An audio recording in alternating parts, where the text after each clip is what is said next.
जनता की बात जनता के साथ।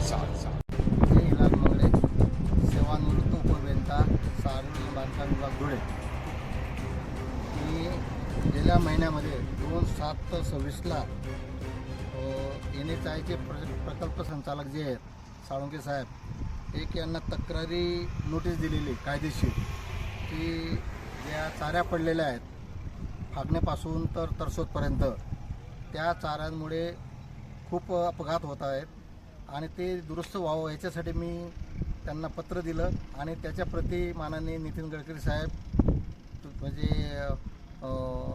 त्यांचे रिजनल ऑफिसर्स नागपूर आणि मुंबई तसेच माननीय SP साहेब जळगाव आणि SP धुळे तसेच कलेक्टर साहेब जळगाव आणि कलेक्टर साहेब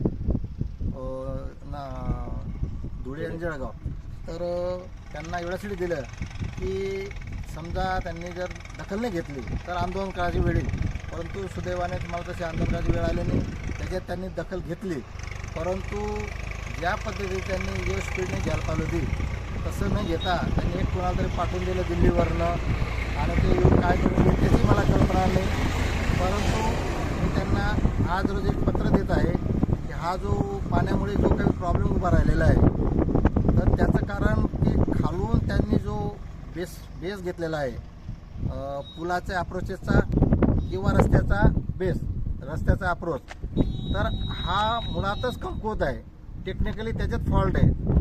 आता त्यांच्यात काय चुका झाल्या ते त्यांना माहिती, परंतु एखाद्या वेळी यांनी सबलेट केल्यामुळे यांचा प्रॉब्लेम उद्भवला दिसून राहिला. खालचं काम करणारी वेगळी व्यक्ती, वरचं काम करणारी वेगळी व्यक्ती आणि त्यामध्ये यांचा जो न निघणारा असा प्रॉब्लेम झालेला आहे. ज्या चाऱ्या पडत आहेत ते यांना पूर्णपणे खोदून पूर्णपणे नवीन केलं तरच ते टिकणार आहे. आणि आता हे जो अप्रोचेस जे तुटलेले आहेत, ज्या फॅन वॉल्स तुटलेल्या आहेत ह्या कुठल्याही परिस्थितीत दुरुस्त होण्यासारख्या वरच्यावर दुरुस्त होण्यासारख्या नाहीत. त्या पूर्णपणे काढून खालून त्यांचा स्टार्टा जिथपर्यंत त्यांना कडक मिळत नाही तोपर्यंत त्यांनी खोदाई करून बांधकाम केलं तर ते भविष्यात टिकेल.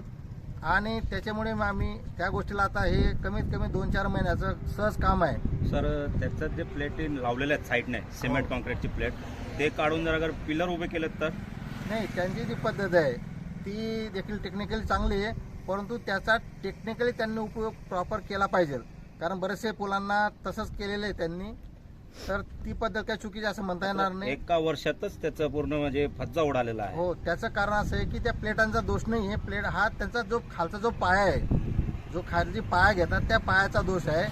तो पायाचा खालचा जो पाया तुमच्या खाली जर पाय कमकुवत असले तर तुम्ही खांद्यावरती तुमचं वजन कसं राहील.